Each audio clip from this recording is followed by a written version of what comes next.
Good afternoon.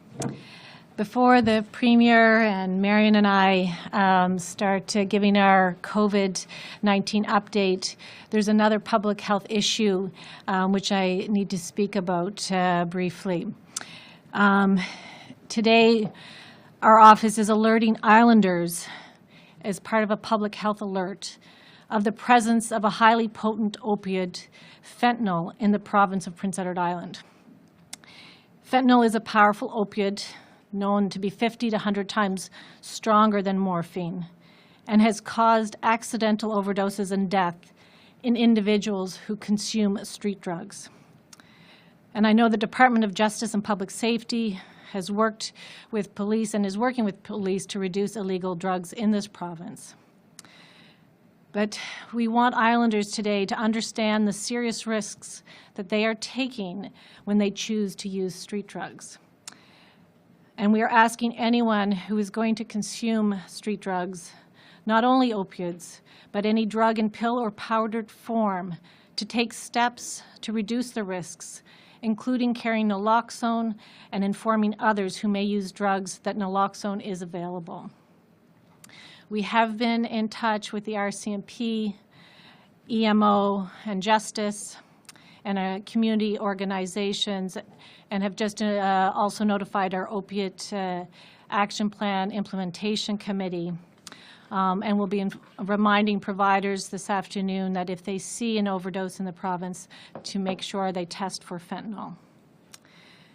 This public health alert comes, and we've had to do this before, that if we see a cluster of overdoses, and that is not overdoses necessarily resulting in death, but overdoses, that it triggers us to issue this kind of alert.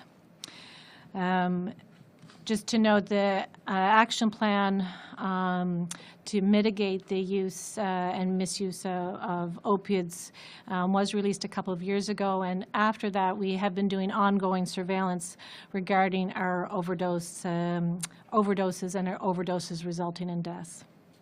So I will leave that for now and then turn it over to you, Premier. Well, thank you, Heather, and I think a scary and real reminder that everyday life is ongoing in PEI and that we need to pay attention to, even as we dedicate so much of our time and effort into COVID-19. So I just wanted to say that Heather and Marion will provide their regular briefing in a moment. I thought going into the weekend that we should do a quick recap of what happened this week and to talk about the progress that we continue to make as a province as we ease our way back. This week we announced a number of things, beginning with the much-needed increase in funding for private operated long-term care and community care facilities. We know that looking to our sister provinces, this population needs our support to make sure every possible effort is being undertaken to prevent an outbreak. We were pleased to work with the long-term care and community care associations to come up with a plan that will provide further protections also for PPE and to assist with their staffing resources. Yesterday, it was announced that the essential worker top-up will provide a $1,000 one-time payment to those essential workers who have worked hard and provided exemplary service, and will continue to do so during this difficult time. This is much needed money that will get into their hands quickly, and I just wanted to thank all of those on behalf of Islanders for their tireless and important effort. We also announced significant supports for our lobster harvesting sector. We know there is a great uncertainty around this primary sector, one of the key economic drivers of the PEI economy. The program is twofold. First, knowing that there is potential for a significant drop in fish-related revenues this year, we are offering fishers the option to defer loan payments and interest for a year for those fishers who are financed through Finance PEI. For those who are financed through private lenders, we will offer the option to pay their interest for up to 12 months, and we have asked those private lenders also to defer payments for 12 months if it's required. Secondly, we are offering a new emergency loan facility of up to $25,000 on a no-interest, no-payment for up to 18 months basis. This is to ensure that our fishers would have adequate working capital to help employ their corks, to help with equipment, etc. Very important program for a very important sector. Our adaptation fund as well, we announced for equipping businesses to reopen. This is designed to provide some support to businesses and organizations for expenditures to become more COVID safe. Expenditures such as plexiglass, hand washing stations, gloves and masks, etc. And this program was announced that we will cover up to 75% of a cost up to amount of $2,000. So again, responding to the requests and needs of those who are trying to adjust in this difficult time. On the First Minister's call last night with the Prime Minister and Premiers, I continued to advocate for flexibility around the Canadian Emergency Wage Subsidy Program to better assist our business community, in particular our primary sectors like tourism as well as the service sector. As this program was initially rolled out, a very important, significant program that was much needed, there were also some timing constraints that made it difficult for many of our core businesses to fully access. And repeatedly, week after week, I've been asking the Prime Minister to extend the program and to allow it to be more flexible so that it can be used for its intended use. I'm told today that the Prime Minister made an announcement at his own press briefing with more details to come. I'm excited to chat with officials in the Prime Minister's office later today to learn more of these details. But I would say that on behalf of all Islanders that I am so very grateful that Prime Minister Trudeau, Deputy Prime Minister Freeland, and Provincial Responsibility Minister Lawrence Macaulay, who have been, among others, among the other MPs as well, who have been so open and helpful to tailor programs to help Islanders. So more details to follow, but that is a very encouraging piece of news that we learned moments ago. Sunday, as we know, is Mother's Day, so let's remember to be grateful for all of those in our lives who are so important and helped us get to where we are today. With that in mind, because of the hard work of Islanders, and specifically given the negative test results that we have seen in the last 3 weeks, I am pleased to announce that we are in a position to move a little bit more quickly with continued caution with our Renew PEI Together plan. Heather will announce some of these details in a moment. But when we first rolled out this plan, we knew it would need to be reviewed daily and updated, particularly as we learn more about COVID and as we reflect on our current situation as a province. As I said, Dr. Morrison will announce some of these changes in a moment. I can think of no better time to have a bit greater flexibility to interact with family and friends than this weekend. But I also would say that it is important to remember that we are in this situation because Islanders have been responsible, we have held each other accountable, and we will need that to continue as we continue on the plan of our ease back. And as I say, more details to follow here in a moment. Also, just in closing, it's important to recognize that understanding that this weekend traditionally represents a change of season.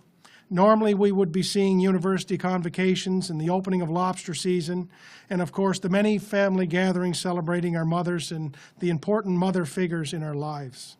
While the restrictions being amended today will be nice and make it a little bit easier, we do realize it is of limited solace to so many who have had their plans turned upside down. We need to continue to focus on how well we have done to help us get this far. And if we continue to follow the guidance of the Chief Public Health Office and the Chief Public Health Officer, we have the opportunity to expand our ability to socialize and share more with our family and friends as we move forward and learn to live with COVID. So I thank Islanders for their patience and for making this happen. And just again in closing, I would again remind everyone to take the time this weekend to appreciate their mothers, as well as the mother figures in their lives. The support and strength that they have provided not just to your families, but to our extended families. And as we know, they are the backbones of our communities, large and small, here in PEI. And just on a personal note, I would say thank you and wish a happy Mother's Day to both Heather and Marion.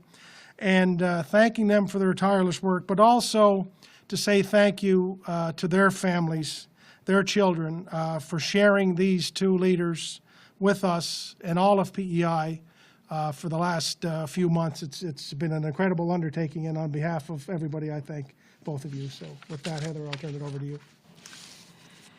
Thank you, Premier. Good afternoon again. So I have good news today. We can now say that 27 of our 27 cases of COVID-19 are recovered. And we are in such a fortunate position here in PEI. We have all worked so hard to be able to say that we have had only 27 cases, and now all are recovered. We've not had any hospitalizations, no deaths. We are very fortunate. But across the world, we watch and see almost 3.9 million cases of COVID-19. In the country, here in Canada, there are more than 4,400 deaths. So the global pandemic continues.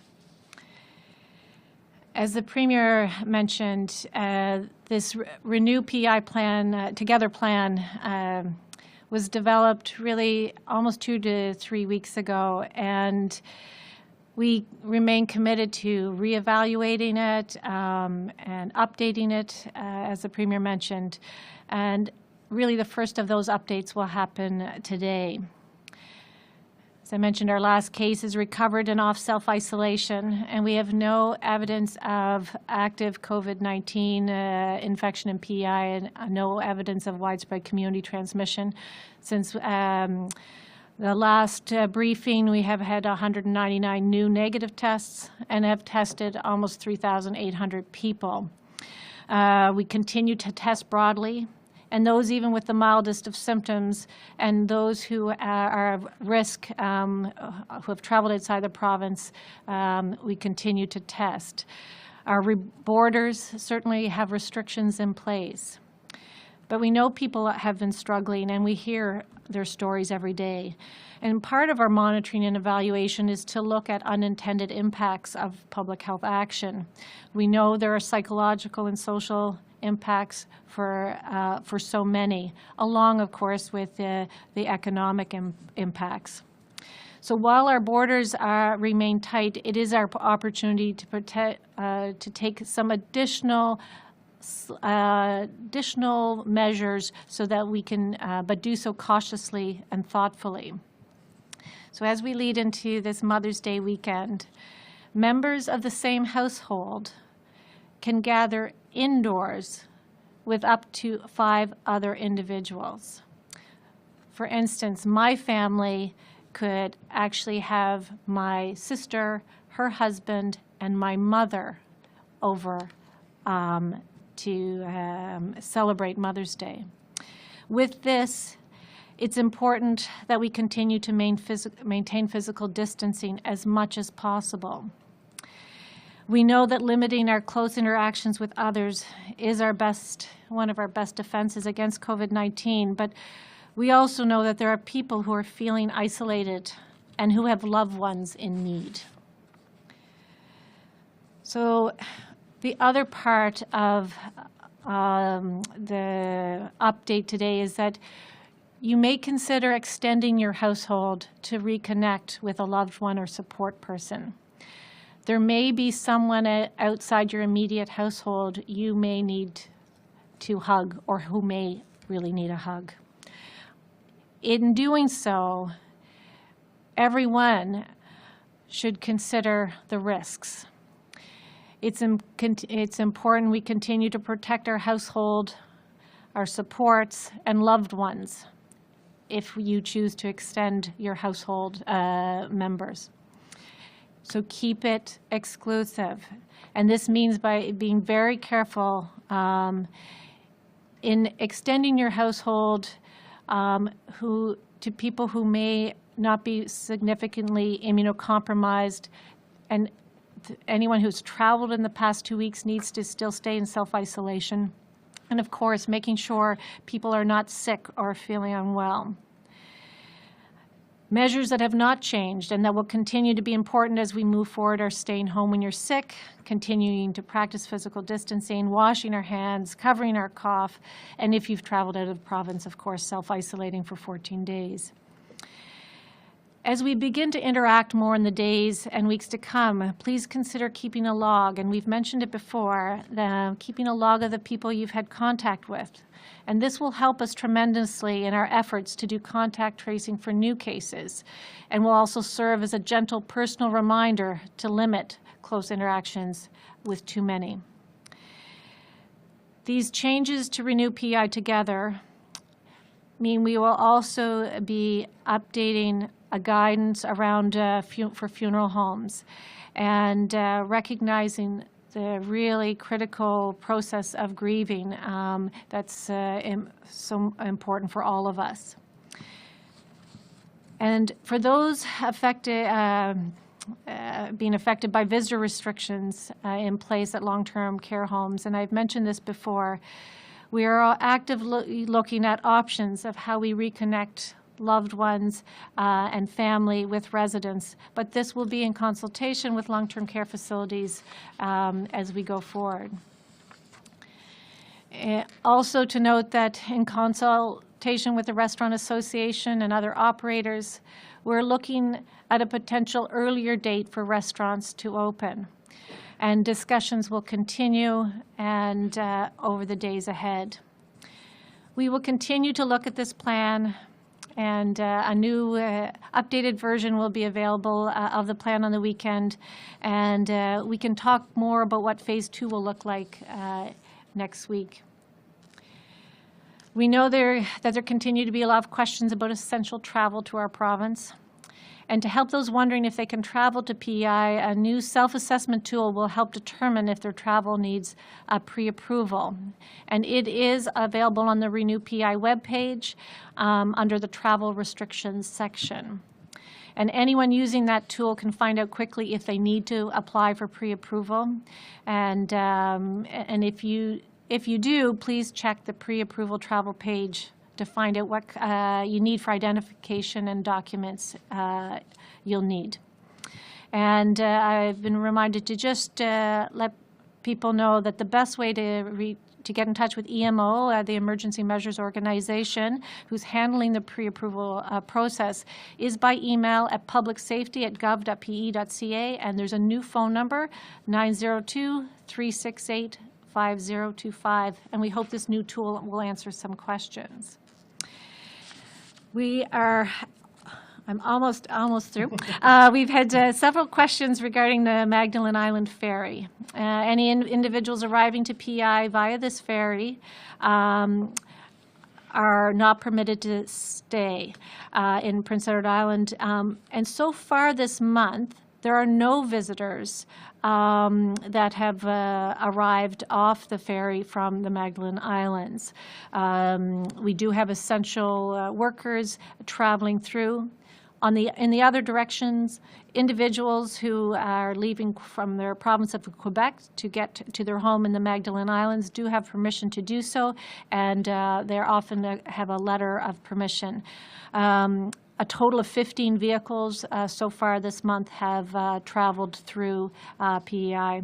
And it is similar to an islander who may be in Nova Scotia who needs to get home to Prince Edward Island. They need to travel through New Brunswick to get there. So finally, Islanders have done a wonderful job following the measures we put in place, and the Premier's mentioned that. And really, we've avoided having a curve because of this. And now we're at a point where we can actually gather a little bit more, although keeping physical distancing and limiting those numbers. And although we've found different ways to connect, there's just no virtual replacement for some of that human connection. So it's very fitting that we'll get to gather and celebrate all the wonderful mothers and, as you mentioned, Premier, mother figures in our lives for Mother's Day.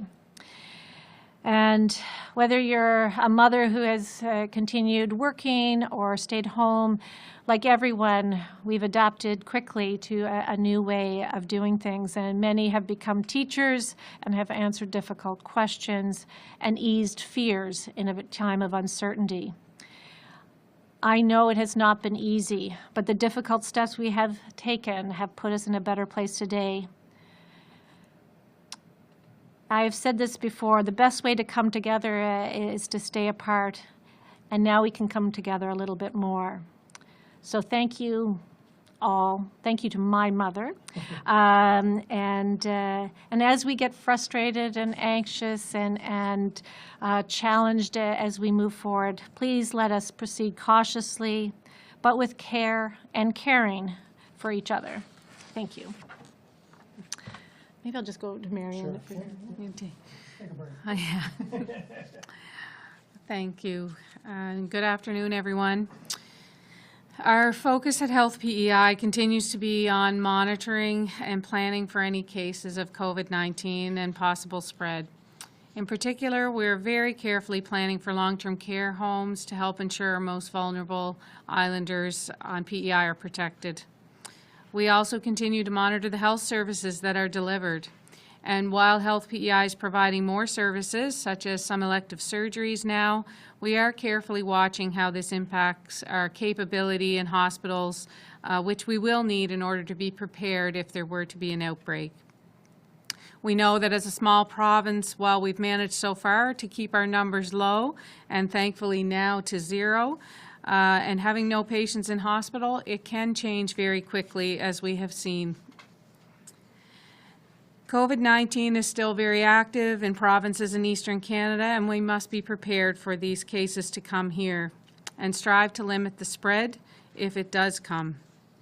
Moving forward, a team has been set up to help manage the reinstatement of additional Health PEI services in a balanced and careful way. The team will consider the needs of patients and weigh any risks of reintroducing services against the risks of continuing to delay them. The team will also look closely at the innovative practices and new services that have been created, like virtual care or psychiatric urgent care or cough and fever clinics that could be a part of our healthcare system in an ongoing way. We know that this approach will take time, and we ask for your patience as we continue to be prepared to maintain our capacity over the coming weeks and months. A reminder that our hospitals and healthcare facilities are safe, and if you need care, please come to each facility as they have protocols put in place by our infection prevention and control teams to ensure your safety. Safety is a priority, and we want all patients to feel safe when they have to come to a health center or hospital. It's important to take care of your health needs before they become bigger issues. If you are sick and have a health concern, please contact your family doctor or nurse practitioner's office or go to a walk-in clinic. A list of walk-in clinics and times can be found on the Health PEI website. Call 911 or go to an emergency department if you have a healthcare emergency. I want to speak a little bit about our mental health supports, which are available, and addiction supports in the province as well. And also, I'm very pleased to report that there's a new service available for children and youth in this province who need mental health support. A child and youth urgent mental health care service is now available for children and youth under the age of 18 with urgent and acute mental health needs. For the child and youth mental health clinic, we have a number, and I will say it twice. It's 1-866-833-5443. So the number is 1-866-833-5443. And the hours of this clinic are from 12 p.m. to 6 p.m. daily. Trained mental health clinicians and Health PEI staff will provide a thorough risk assessment, some stabilization and connection to local community supports to the children and youth population. The clinic is there to provide care for children and youth who need urgent mental health care away from the emergency department, and it will be offered as a virtual clinic. Services are being delivered via call-in and video conferencing between the child, parent or guardian, and the mental health clinician. Clinical psychologists, crisis nurses, social workers are available as part of a multidisciplinary team supporting the child and youth urgent mental health care service. Psychiatrists are available on call and via telehealth as required as well. Those individuals who require emergency medical stabilization for mental health issues will still be seen at emergency departments as usual. But individuals with non-urgent mental health and addiction cases can continue to be served with the available ongoing supports with community mental health, the student well-being teams, Strongest Families, and our other community partners.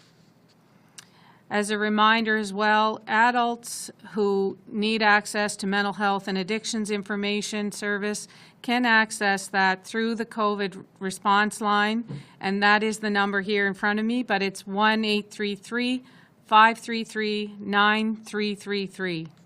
And calls are answered on that line as well by trained mental health and addiction staff from 8 to 4, Monday to Friday. Individuals who require acute mental health admission will be directed to our other psychiatric urgent care clinics for adults that are located at Hillsborough Hospital and now at the Prince County Hospital as well. And those hours are from 9 a.m. till 7 p.m. every day.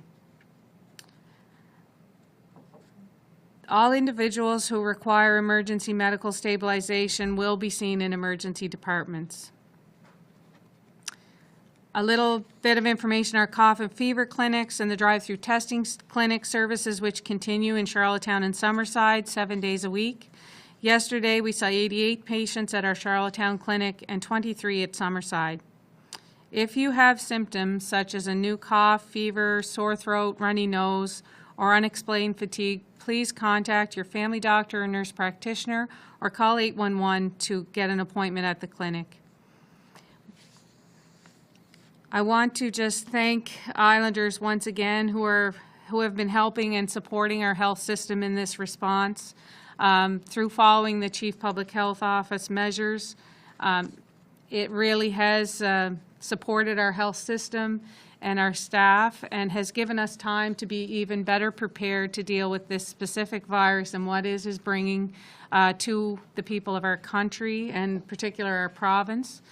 I'm pleased to hear about new opening of some of the measures that we can have today to socialize, and wish everyone a good weekend and enjoy Mother's Day.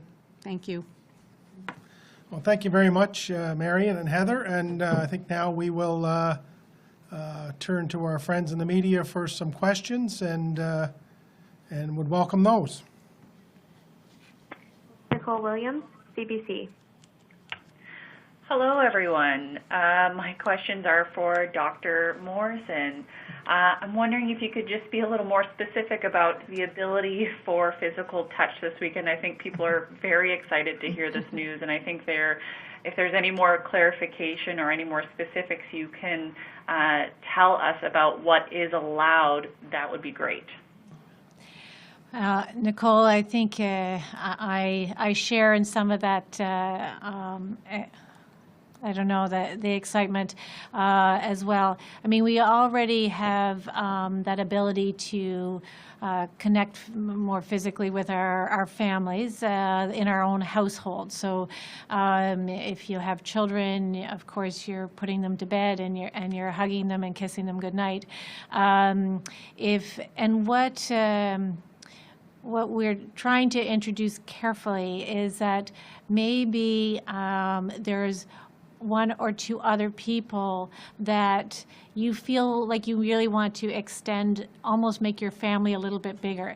And that really, you will have a bit of that physical connection with. And sometimes it is easier to use examples. So for instance, my sister could be over at the house and be able to hug my children if that's who I want to keep close. And So she's an important support for our family, for instance, and that would be one example. It may be grandparents who really will become part of that of your household. It's almost increasing your household unit, but doing so carefully and limited. It's not deciding that you're going to be hugging everybody of the neighbors that you have, having them all over and giving them all hugs and kisses when you get over. It is about people who you will have an ongoing support role in connection with, and I think it's important for everyone. And then with everybody else, certainly we want to see other people and socialize to a certain degree, but trying to maintain physical distance with everybody else. We know from certainly across the country, you've probably seen this, Nicole, and we know that here, that if we go too quickly from what our normal, we're down to probably 30 to 40% of our normal contacts at this time. But if you increase that up to too quickly to 100% of what we used to have our contacts, we do put ourselves at risk of having a more widespread outbreak of COVID-19. So we want to increase that contacts, increase the number of contacts, but do so carefully without that percentage getting too high. And but we are also in a bit of a unique situation, and what we've seen over the last 2 or 3 weeks gives us some cautious optimism and a chance to move forward a little bit. Thank you. And my second question, and you said this in the last briefing, and I know you said it again today, that we seem to have avoided the curve.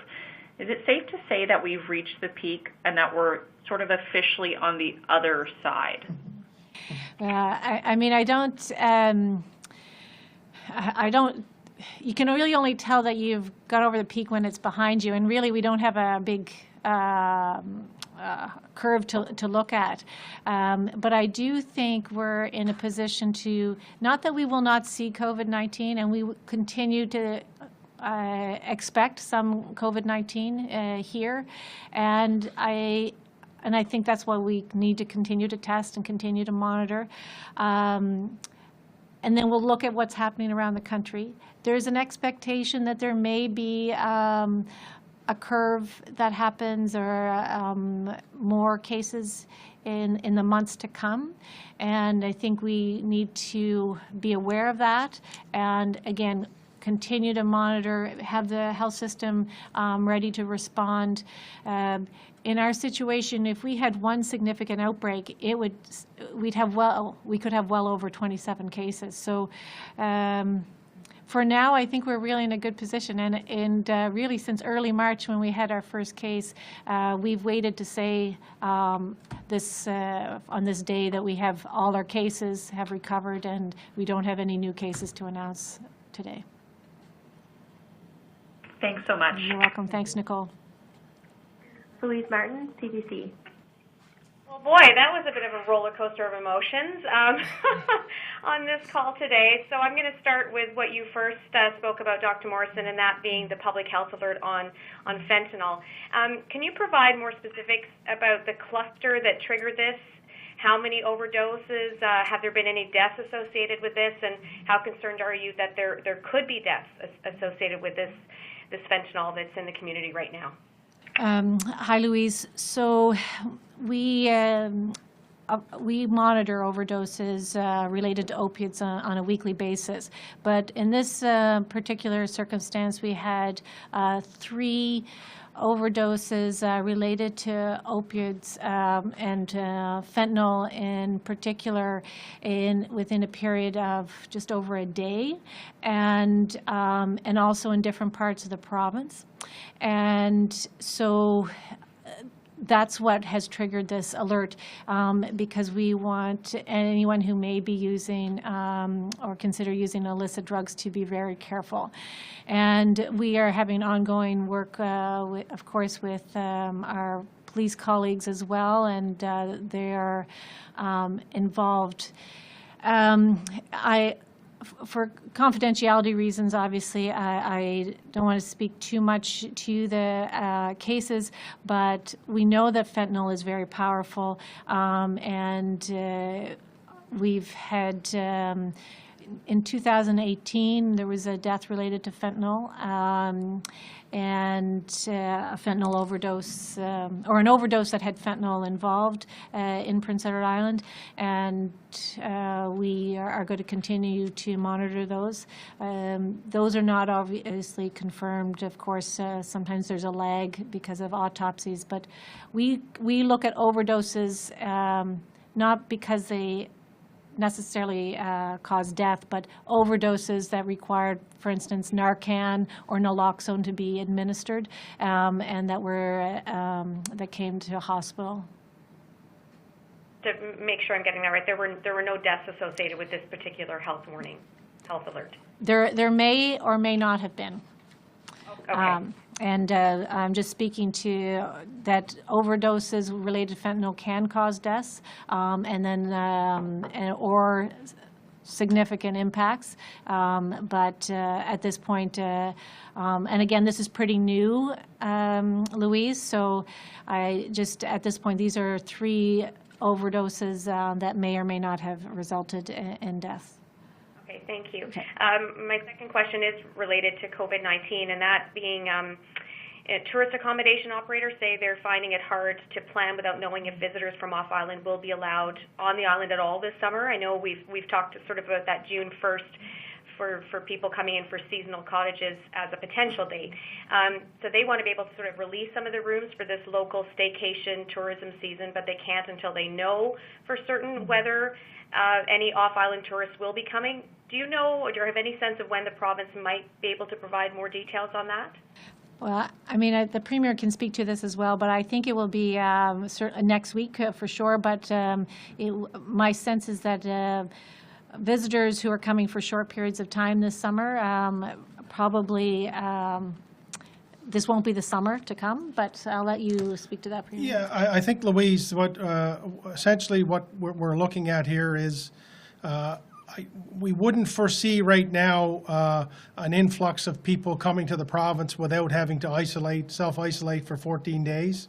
So I think, Heather, that's probably the best way we could summarize it right now. So I think if maybe if the booking was summer long, I think maybe you might want to hold on to that a little bit longer. But I think if the booking was for 2 weeks or less for someone at a province, it's probably quite likely that they wouldn't be coming here because they would need to self-isolate while they're here. And you would probably ask the question if it was as lovely a place as it is, PEI, you probably don't want to come here to be cooped up in a room for 2 weeks and then have to go back home and do the same thing when you go home. So that seems to indicate that the border could be relaxing some of the rules at some point, but the self-isolation rules would still be in place. Am I reading that right? Now, Louise, that's 4 questions for you. I don't want to point out here, but I'm joking, of course. I'm joking. Look, I think we talk about this regularly.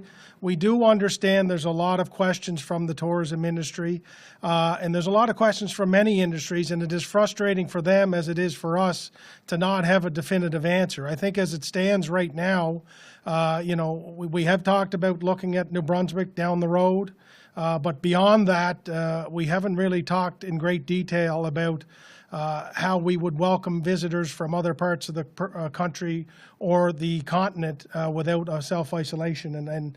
But I think public health has been adamant that large gatherings and the self-isolation for travelers would be one of the last things to be lifted. Thank you.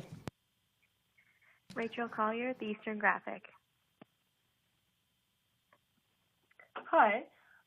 My question today is for Dr. Morrison, and I'm wondering, Can you talk more about expectations of the virus to arrive or spread on the island in waves in the future? I'm wondering, is it a relevant concern since we've not yet experienced community transmission and we have such specific measures in place for reducing travel to and from the island?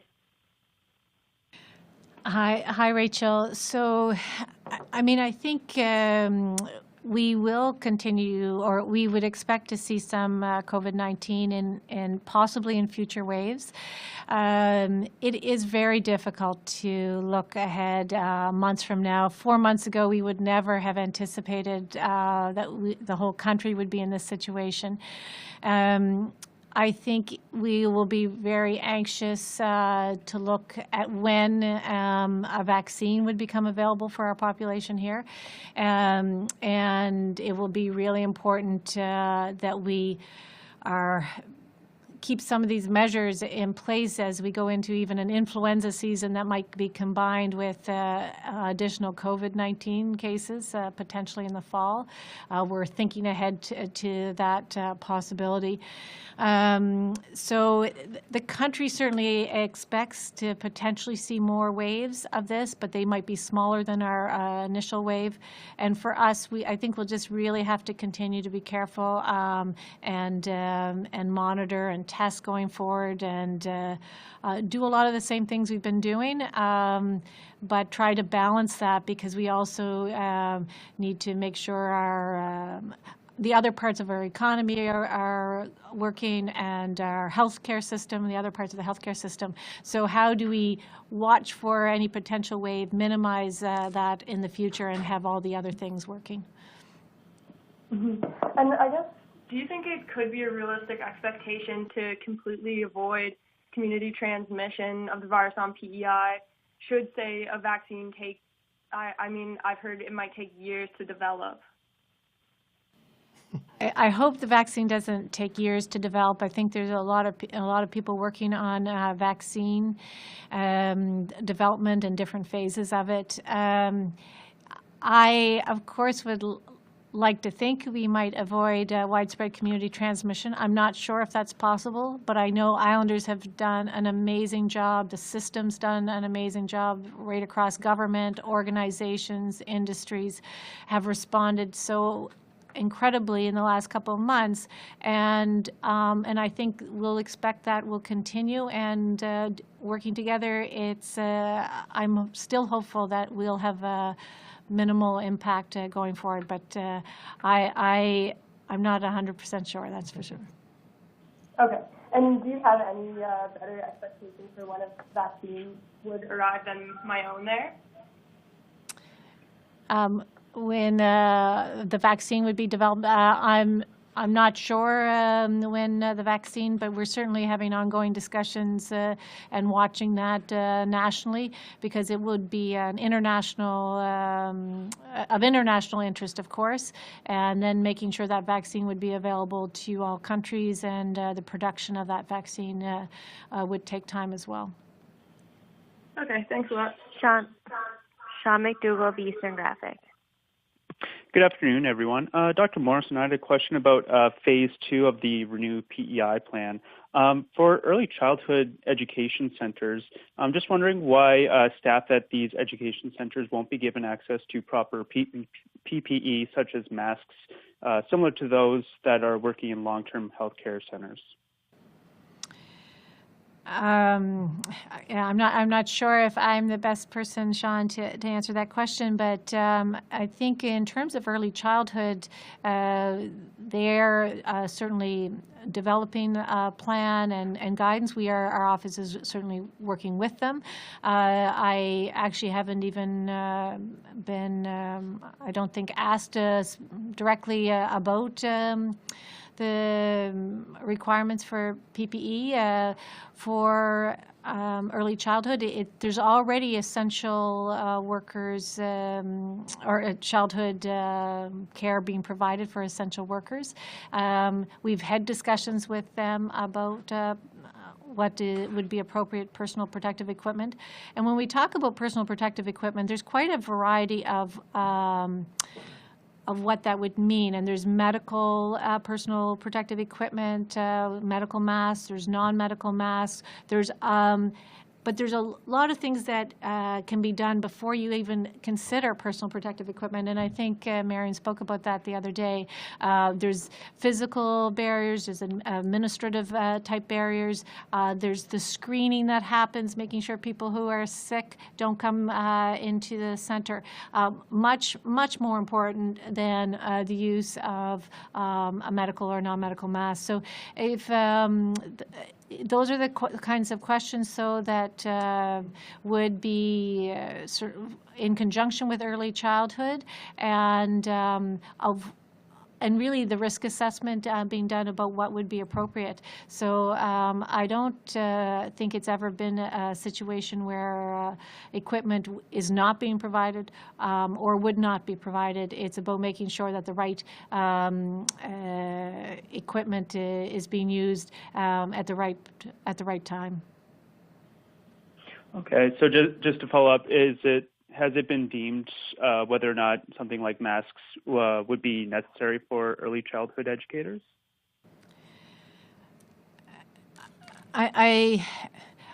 I mean, I think you have to look at the situation. So if you're able to maintain physical distance, if you, which I know is difficult in those situations, you certainly can't have little children under 2 wearing a non-medical mask. So what does that look like for early childhood educators? But at this point in time, there's all sorts of screening before children get into the center. We do not have any evidence of community transmission here, so our advice today may be quite different than if we see widespread community transmission.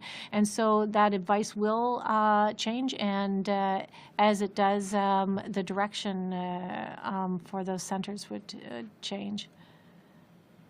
Okay, thank you. Judy, And the happy. Guardian. Hi, good afternoon to everyone. I suppose my first question is for Dr. Morrison. I just want to be as specific as I can on the kind of contact rules right now, so forgive me if this looks a little silly to ask. But so what I'm understanding, correct me if I'm wrong, is as of this weekend, gatherings under 5 permitted. Some contact is okay. You can now hug or handshake, but try and keep the circle small. It's not quite like the bubble model, meaning you can maybe share more than with one other household. But generally the rule is you can hug, shake hands, have contact within a domicile, not outside, but just try and generally keep it to a small group. Do I have that right? Sort of. So it's members. So this is members of the same household can gather indoors with up to 5 other individuals, and so that is that, and that is trying to maintain physical distance as much as possible. So that part is consistent right through. So if you're having 5, our preference is that if you have 5 people over, or maybe a couple over into your household, they maintain physical distance. So that, and then if you're in the same household, you can gather outdoors with up to 10 individuals. I think it would be more in again, maintaining physical distance, very key. But what we have also added in is what you are trying to talk about. We don't want you just shaking hands with someone. No. We want you to maintain the physical distance. But if there are 1 or 2 people that are really key to helping support, or you want to extend your household to include, it's almost like you're growing your household, adopting a couple of key people that you will see on a regular basis that will be providing ongoing support in your life. Those are the people that we are saying, yes, use that physical contact like you would your household members. So there is a bit of distinction, so I'm glad you asked to try to clarify. Okay, thank you for that. I'm not sure if I should address this next question to either you, Dr. Morrison, or the Premier, but so you talked about a little bit more clarity on, and an update on the Renew Together plan that's going to be posted online. Will this contain any more information about phase 4, which had the least amount of detail, about when borders might be reopened to a degree to some people, whether there'll be a date for gatherings larger than 15? Will some of these details be in the update to this plan? Stu, I'll start. I would not expect those kind of details to be in regarding phase 4 to be in the update today. But I think what we said right from the beginning, and I think we see it today, that we have committed to updating this plan, and at a future edition of the update, some of those details will be made available. And this is consistent with what other provinces are doing and updating their plans and putting different versions out as we go forward and as we learn more. So I don't know, Premier. Well, the only thing that I would add is that I think it also takes into consideration where we're at, as Dr. Morrison has continually stated. It does remain important for us to be vigilant at our borders as we have been, and that will continue. And it's part of the process of what we've been talking about for a while is we have to learn to live with COVID and begin the process to explore what that looks like. So we're not ready to talk about phase 3 or 4 essentially yet, but we are looking at the phase 1 component and saying, because of the situation we're in, we can explore this a little bit more broadly than we would have thought maybe 2.5 weeks ago. But it's still a very cautious, a very careful, and very meticulous approach, and it's designed so that we can pull back quickly if we have to. Laurent Lavoie. Bonjour, Dr Morrison. Que de bonnes nouvelles aujourd'hui. J'aurais juste voulu, comme Stu, que vous puissiez juste réexpliquer en français quelle est la règle exactement. Est-ce que c'est 5 personnes maximum, ou est-ce que si on est une famille de 4 personnes, on peut inviter 5 autres personnes et donc on est 9 tous ensemble? Est-ce que vous pouvez juste réexpliquer ça en français, s'il vous plaît? Bonjour Laurent, je vais essayer d'expliquer. Alors, dès aujourd'hui, nous pourrons recevoir 5 individus de différents domiciles. Alors, la famille de 6 personnes pour moi, et puis on peut avoir peut-être 3 autres qui viennent chez nous, en gardant en respectant la distance physique quand même. Ok, et ma question suivante, toujours pour vous, sur cette drogue qu'on a trouvée dans les rues de l'île du Prince-Édouard, est-ce que vous confirmez qu'il y a eu 3 surdoses de fentanyl à l'île du Prince-Édouard en une seule journée et que c'est pour ça que vous lancez une alerte sanitaire sur ce sujet? Oui, et puis c'est peut-être un peu plus qu'une journée, mais moins de 2 jours. On a eu 2 confirmés, 1 suspect. Et puis, c'est pour cette raison qu'on a fait la décision de juste faire, je ne sais pas comment dire ça en français, mais un alert pour les gens. Et puis, on entre dans les fins de semaine et je pense que c'est important qu'on fait un peu plus d'attention si vous faites la drogue. Merci. OK, merci. François, Radio-Canada. Good afternoon to you all. Une question en français pour Dr. Morrison, un peu dans la même veine que les questions précédentes. J'aimerais que vous précisiez, pour que je comprenne bien, ce que vous annoncez aujourd'hui, dans le fond, c'est ce que vous auriez fait à la phase 2, donc des rassemblements de 5 personnes et plus dans la maison, 10 personnes à l'extérieur, et aussi des contacts avec des personnes qui nous donnent du soutien dans notre vie, c'est ça? Oui, c'est exactement ça, sauf que les contacts soient limités. C'est peut-être 1 ou 2 personnes avec qui vous avez peut-être besoin, ou c'est vraiment vous agrandisse ton famille un peu. Et puis, pour donner le contact avec une membre de famille, ta mère, ton frère, qui n'habite pas avec vous, mais qui est quand même important et lié à votre famille, le household, domicile.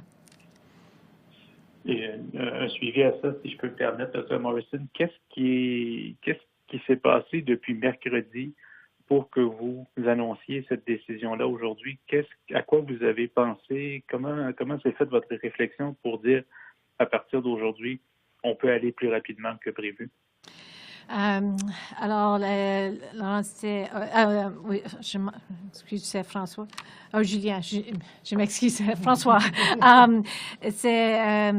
C'est maintenant, tout le monde qui est rétabli. On sait que c'est depuis 2-3 semaines qu'on a commencé avec quand le plan a été développé. Et puis maintenant, on a eu seulement un cas nouveau dans ce bout de temps. On a des contrôles aux frontières qui restent en place. On continue à faire les tests. Et alors, on pense que c'est aussi difficile pour les familles ici à l'île du Prince-Édouard et les individus. Alors, c'est tous les facteurs. On a eu beaucoup de discussions depuis les 2 jours qui passent. Regardant l'épidémiologie, les autres facteurs, on sait l'impact de ces mesures pour les familles. Alors, on pense qu'on peut faire ces décisions aujourd'hui et de faire avant le fin de semaine pour les mères. Merci beaucoup. Bonne fête des mères à vous. Merci beaucoup. Merci very much, Francois, and thank you to everybody. Once again, I just say enjoy the weekend and encourage Islanders to continue to be responsible and accountable. It's played a pivotal role in getting us to where we are, and it will continue to play a pivotal role in getting us to where we need to be. So, thank you very much, and happy Mother's Day.